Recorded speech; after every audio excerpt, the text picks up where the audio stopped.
Hello and welcome. I am Dr. Lara May, a clinical pharmacist specializing in functional medicine, as well as a certified yoga teacher and Reiki master. I run a truly integrative health coaching practice, encompassing functional medicine lab testing, yoga and meditation, and a sprinkling of Reiki energy medicine. Join me here on Light Body Radio to break through your health plateau and come into alignment with your natural vitality.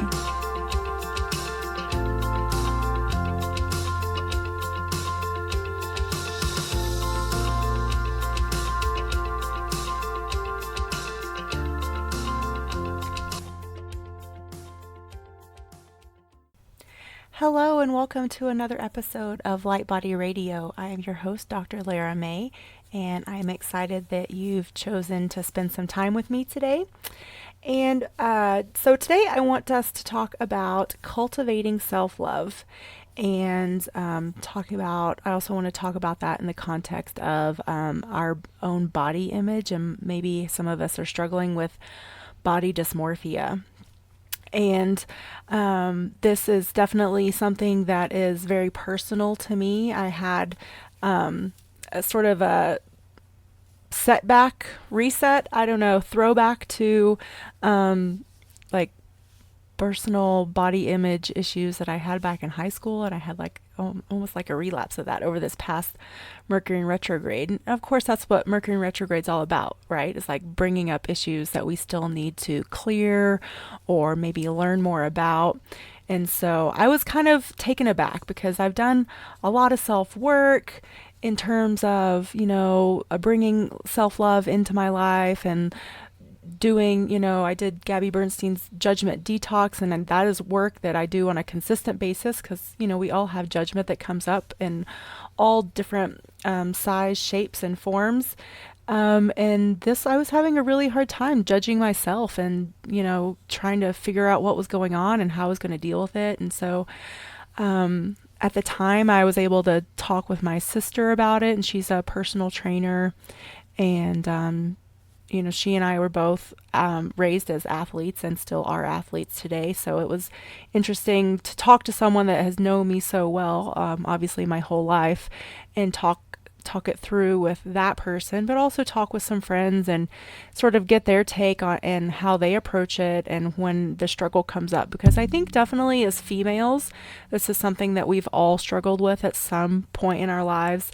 And I think that even those that are considered, quote, skinny, or, what the media definition of is, beautiful or pretty or whatever, I think still we all are sort of taught to second guess ourselves and to sort of be in this constant state of comparison and judgment. And it can be really harsh, and it can be really hard, and it can be really detrimental, especially if we do it over and over and over for years and years and years. So I wrote a blog back on August 15th that was entitled 5 Ways to Cultivate Self-Love. So I want to sort of go through that, and I'll link that in the show notes back to the blog post. And then depending on where we are with time, I may or may not go into there's a section of Gabby Bernstein's book, May Cause Miracles, that is all about body image and self-love. So first, I wanted to I like to bring in A Course in Miracles. So A Course in Miracles says that comparison must be an ego device, for love makes none. It is established by a lack seen in another, and maintained by searching for and keeping clear insight all lacks it can perceive. So again, comparison must be an ego device, for love makes none. And I really think that that's where a lot of this comes from. We judge ourselves because of how we think we look, and that's where the body dysmorphia thing comes in. Because, we can hear from our loved ones, from our family, from our friends, from our significant others, how much they love us, how much they think we're beautiful. But if we don't see that when we look in the mirror, that is the definition of body dysmorphia. Or like when you constantly look in the mirror and you see you're fat, you're ugly, you're cellulite, you're, the places that you think need the most work, all that. So, Obviously, all of our bodies come in all shapes and sizes, and rarely are they accepted by society and the media. And I think from a very young age, especially women, are taught by magazines and by television and by movies and, all the media. And I think social media has definitely amplified this a lot as, oh, you're supposed to look a certain way. You're supposed to, fit into a certain style of type of clothes. And, how tall are you? Well, if you're this tall, then you're supposed to weigh this much. I mean, even the medical field does that. And they do that with BMI, and they do that with all of these different ways that they can calculate our body mass. But, even those things aren't perfect, and they don't take account into a lot of the variability that we are as unique humans. Every single one of us is unique and special and different. And it's supposed to be that way. So none of us are supposed to be cookie cutters of exactly what the media tells us that, we're supposed to conform to. So again, I talk about a level of acceptance throughout a lot of my work. And so again, this is just another level of acceptance.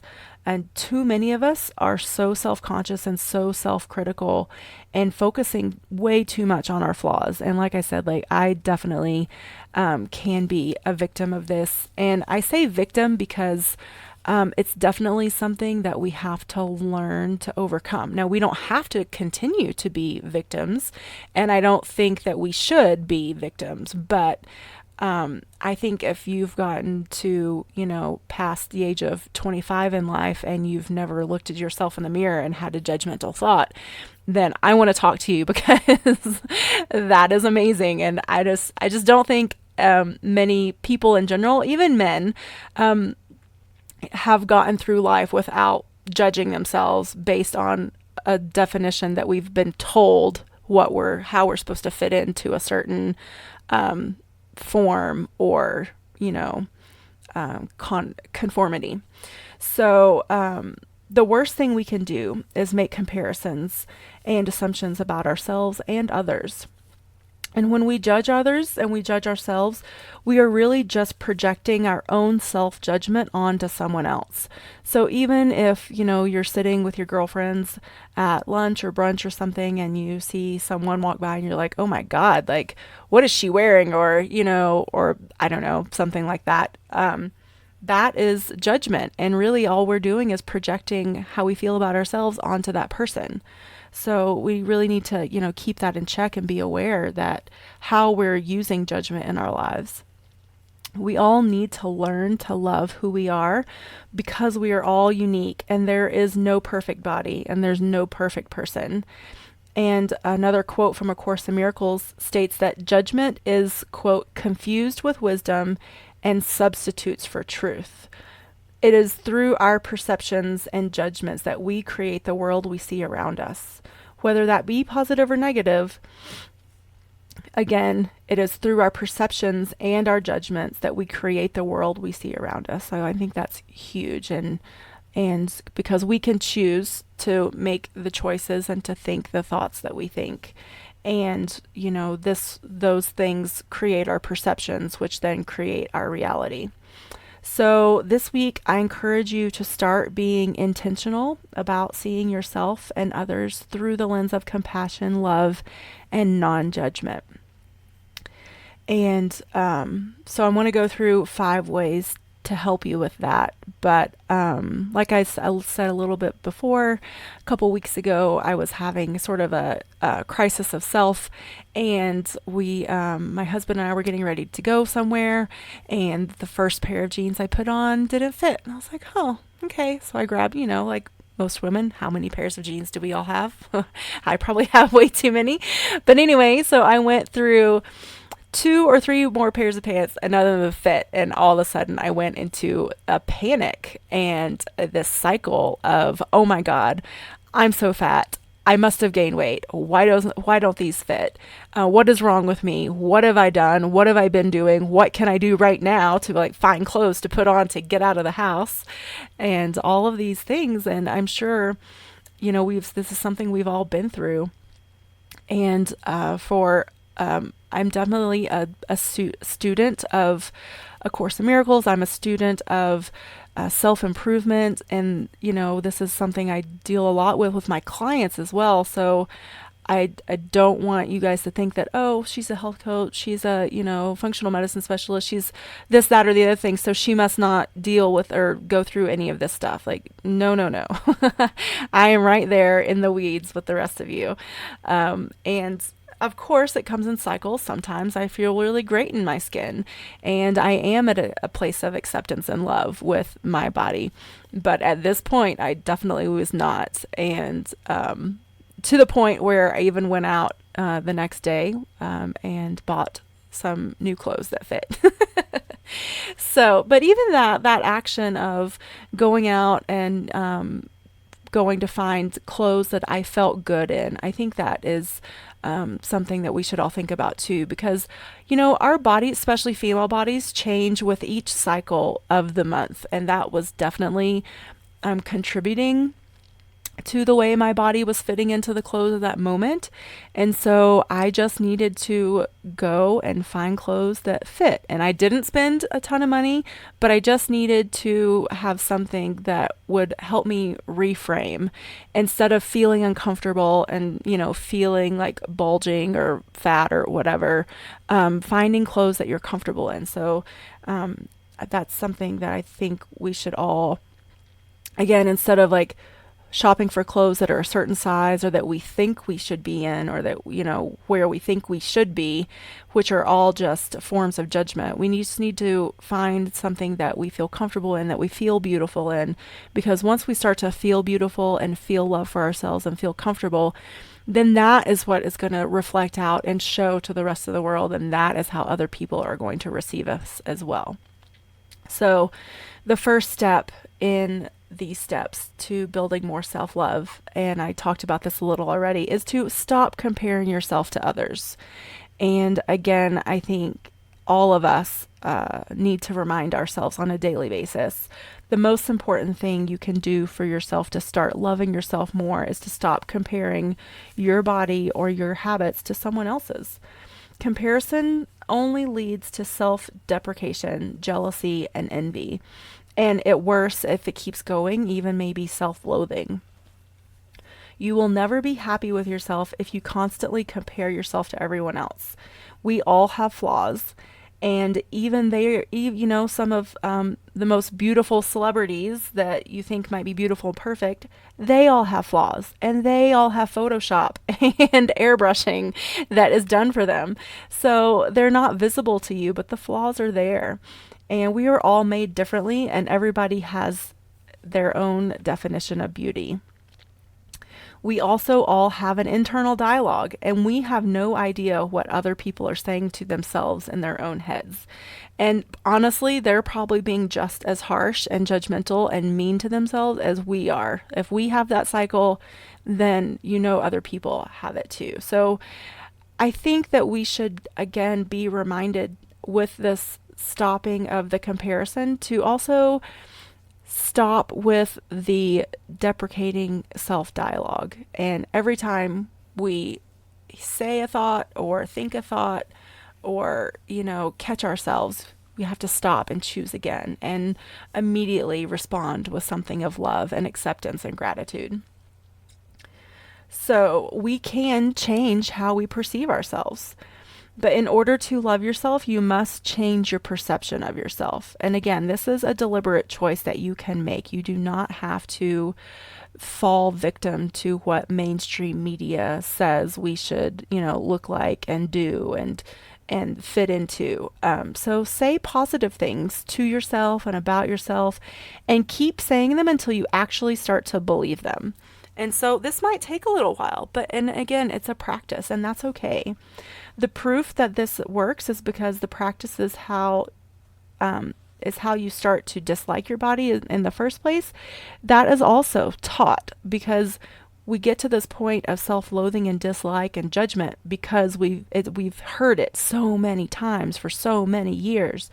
So think about that, and now just start to make the choice to change that dialogue and to change those words. And so it'll be a process as well. It won't be overnight, but with each day, with each moment, with each instance where we get to choose again, we will start to change that perception, and we'll start to change our energy, and we'll start to cultivate some self-love and self-acceptance. So again, turning the process around and starting to find the positive. Create a daily ritual of journaling is a really good thing that you can do. And do this with positive statements about yourself to yourself. And if you're a student of Abraham Hicks, like I am, this is also, she calls it a list of positive aspects. And you can make a list of positive aspects about anything that you are wanting to cultivate and appreciate and grow more momentum towards. That's the process of manifesting. But in this specific situation, I think the list of positive aspects about your body. I am so grateful and appreciative that I can wake up every day and feel good in my body. I am so grateful that overall my body is healthy. I am so grateful that my body loves to move and can walk easily and maybe even run or stretch and do yoga. I'm so grateful and appreciative that I am able to, make the decision to eat healthy food that will replenish and renew my physical body as well as my mental one. So all of these things, and once you start making those positive lists, then the momentum you'll see and you'll feel the momentum will grow, and you'll just sort of get on a tangent, and that's a great way to start your day.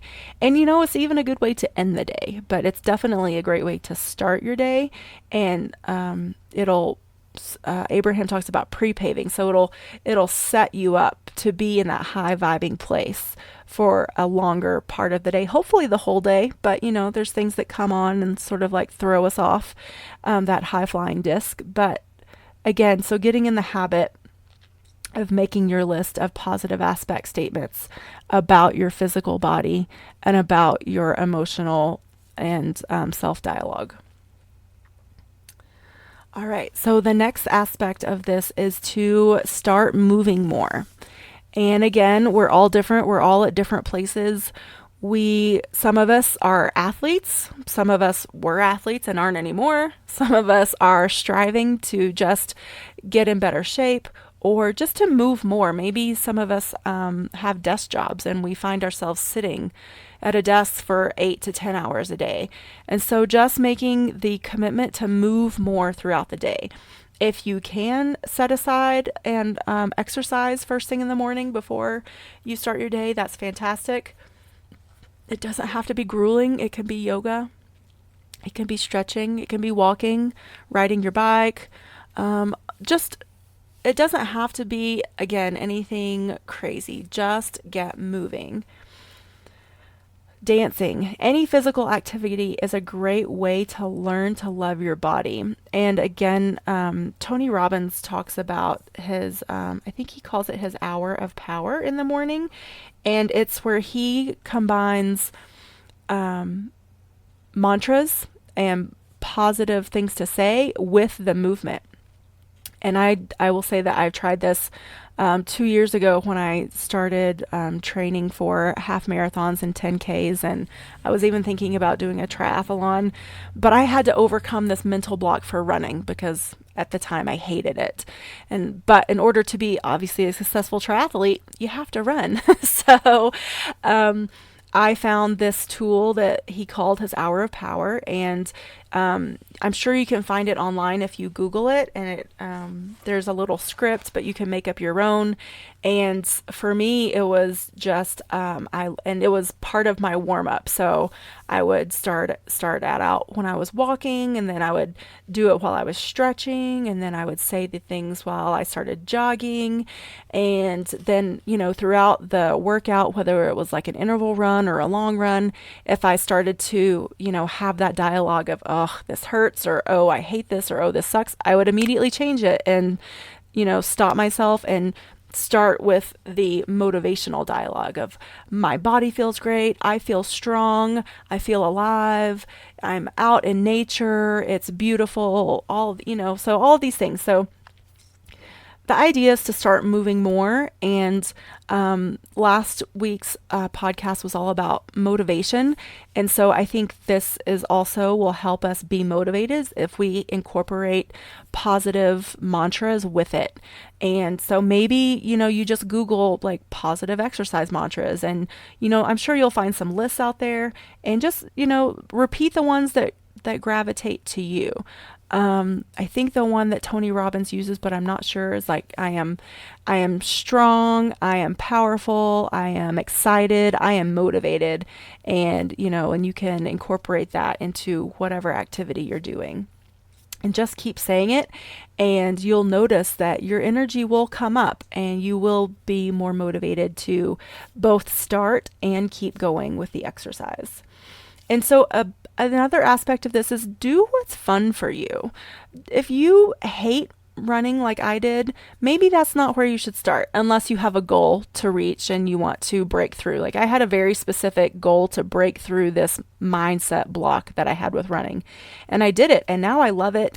And have a little knee problem, so I'm not able to run as much, and I actually kind of miss it. And so it's just really, really funny to me that I spent so many years hating running, and now I love it, and I'm having to dial it back because of a little tweak in my knee. So maybe for you, it's even just going to be walking or riding a bike or going for a hike, whatever it is. Make sure that it's something that you like to do. It's fun, because the more you enjoy it, the more you'll be willing to. We call that intrinsic motivation. So, and it'll help raise your vibration and raise your energy and keep you going. So when you see yourself, you will start to see that that once you start this, you will see just how capable you are. So the next step is practice gratitude. And this can also be combined with the list of positive aspects. But being grateful and being appreciative that we are healthy, that we have resources for our mental health, that we have resources for our physical health, that we have the awareness and the ability to change our mind, to change our habits, to change our lives. We really do. We have that power. And just I am so grateful for that. And I'm grateful for all of you that have decided to tune in and listen and spend your time with me and learn these things and start implementing them. So be grateful, thankful, appreciative for what you have, for what you can do, for how far you can go. And all of these things can be incorporated, again, like I said, into your list of positive aspects, or you can separate them, or you can infuse them throughout your day. I like to set a little timer. And just to, especially if I'm having a rough day, it'll give me the chance to tune back in and infuse that energy of gratitude and appreciation. And that usually helps me actually get through a rough day with a higher vibration and better energy and more positivity. So definitely take that into consideration and think about infusing that into your daily activities. So the last thing here is to be your own cheerleader. When you look in the mirror, don't focus on the flaws. And if you do catch yourself, great, you've caught yourself. Now you have the chance to choose something else. Find the things that you love about your body and celebrate the smallest victories. Be your own cheerleader instead of your own worst enemy. Before you can move forward in life, whether it's in a relationship, a job, or a new endeavor, success will only come after you learn to love and appreciate yourself. And as with anything else, big change comes with small shifts. So you can do this. I believe in you. And like I said, even having such a recent sort of personal crisis, it was really interesting for me to grab my tools and start using them and implementing them and changing my mindset and, changing some habits. And I even decided to reevaluate how I was eating and reevaluate my exercise regimen. So I believe in you. I'm here to support you on this journey. And if you have any thoughts or questions, or you want more support, I am definitely available. You can email me. You can leave a comment below here in the resources page. You can contact me through social media. Again, I'm on Instagram, Twitter, Facebook, and YouTube. So let me know, like, if you also have struggled with this, what tools you have used to overcome, or maybe you really haven't and you're still struggling with it. And so I really want to honor where you are, and I want to be able to give you the tools that you can use to improve your life and to change your life permanently and for the better. So let's see. I think that's it. I'm going to save this chapter in May Cause Miracles for another episode because I don't want to exhaust your attention span for the day.